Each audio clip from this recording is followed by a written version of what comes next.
এলসির কারণে কৃষকের বিপদ, কারণ এলসি না আসাটা এখন বর্তমানে আমাদের জন্য উত্তম, যারা কৃষক আচ্ছা তাদের আচ্ছা জন্য খুবই ভালো।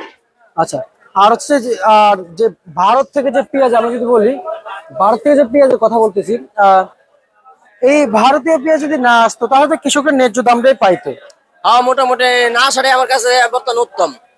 ভাই মুড়ি কাটার যে আমদানি হচ্ছে, এর সাথে কিন্তু আমরা শুনতে পাচ্ছি এলসি নাকি আমদানি শুরু হয়েছে আমদানি মোটামুটি এলসি শুরু হয়েছে। এলসি আপনি পুরানটাও আছে, নতুনটাও আছে। মার্কেটে, না? জি।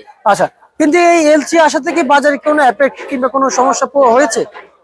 সমস্যা এমনি হয় নাই, কিন্তু এলসি না আসলে আমাদের কোনো প্রয়োজন, এলসি এখন আমাদের কোনো প্রয়োজন নাই বর্তমানে। কোনো প্রয়োজন নেই। তারপরেও যেহেতু আসছে, আমাদের এগুলো বিক্রি করতেই হবে। আসাতে আচ্ছা, ভালোই হয়েছে, মোটামুটি খারাপ হয় নাই। এই মানে পেঁয়াজের দাম মোটামুটি নিয়ন্ত্রণে আসে বলে। কিন্তু আপনাদের কথা অনুযায়ী তো দেশে মুড়ি কাটা পেঁয়াজের আবাদ অনেক বেশি হয়েছে মোটামুটি ভালোই বার, গতবার থেকে এবার আর আমেরিকাটা পেঁয়াজে আপনার আবাদ অনেক বেশি, এবং ফলনও বেশি। ফলনও বেশি। কিন্তু কিন্তু তাহলে এই বাজারে এলসির কি প্রয়োজন আছে মুড়ি কাটা থাকা অবস্থায়? বর্তমানে মুড়ি কাটা থাকার অবস্থায় এলসি কোনো প্রয়োজন নাই। এতে মুড়ি এলসি আসলে আপনাদের গৃহস্থদের লস হবে, মানে যারা সাধারণ কৃষক কৃষক যারা, তাদের জন্য লস হবে। তাদের লস হবে। জি। আচ্ছা, আড়তদারে তো কিছু নেই এখানে? না না, এখানে আড়তদারের বা আমাদের কোনো কিছু না এখানে। আচ্ছা আচ্ছা, গৃহস্থের জন্য বলছি আমি। একটু জানতে চাইবো আপনার কাছ থেকে ভাই, আজকের বাজারে এই মুড়ি কাটা পেঁয়াজ কত কত বিক্রি হয়েছে? আজকে মুড়ি কাটা পেঁয়াজ আপনার নিচে হলো 65 টাকা কেজি, উপরে আপনি 75 টাকা কেজি বিক্রি হয়েছে। বিক্রি হয়েছে? জি। এটা হচ্ছে পাইকারি দামে চলছে, পাইকারি পাইকারি। মান বেঁধে। আর যারা বাছাই করতে ভাবে বিক্রি করে তাদের কাছে মানে দুই ভাগ করে বিক্রি করে?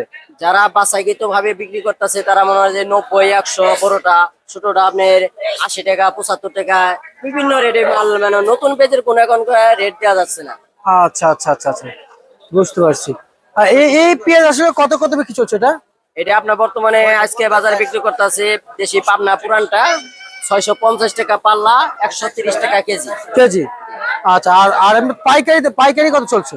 পাইকারি হয়তো 2-1 টাকা কম বেশি, 125 টাকা, 26 টাকা, 28 টাকা এরকম বস্তা কাটা বিক্রি করতেছে। ওই দেশাল অরিজিনাল পেঁয়াজ কি এখন আছে? আছে মোটামুটি, আরো 10-15 দিন 20 দিন এরকম পাওয়া যেতে পারে, সম্ভাবনা আছে। আমরা এই একটা পেঁয়াজ দেখতে পাচ্ছি, এই যে এটা খুব ভালো মানে দেখা যাচ্ছে। আর এটা মান ভালো, এটা মুড়ি কাটা। এটা কোন ঈশ্বরদীর? এটা 100 দিনে, এটা আপনার ফরিদপুরে মুড়ি কাটাটা। কত কত চলছে? এটা আপনার এমনি আমরা খুচরা বেচতে আছে আপনার 80 টাকা কেজি। 80? রাজশাহীর পেঁয়াজের বাজারটা কেমন দেখতে পাচ্ছেন আসছে পাবনা সেম কোয়ালিটি বাজারে। বাজারে? জি। আচ্ছা, এই এই মুড়ি কাটা পেঁয়াজ নিয়ে এখন যারা কৃষক কিন্তু বিভাগে পড়তেছেন যে এলসির কারণে। এলসির কারণে কৃষকের বিপদ, কারণ এলসি না আসাটা এখন বর্তমানে আমাদের জন্য উত্তম, যারা কৃষক আচ্ছা তাদের আচ্ছা জন্য খুবই ভালো। আচ্ছা। আর হচ্ছে যে যে ভারত থেকে যে পেঁয়াজ, আমি যদি বলি ভারত থেকে যে পেঁয়াজের কথা বলতেছি, এই ভারতীয় পেঁয়াজ যদি না আসতো তাহলে তো কৃষকের ন্যায্য দামটাই পাইতো। হ্যাঁ, মোটামুটি না আসাটাই আমার কাছে বর্তমানে উত্তম। আর এখন তো বাজার ভালোই আছে।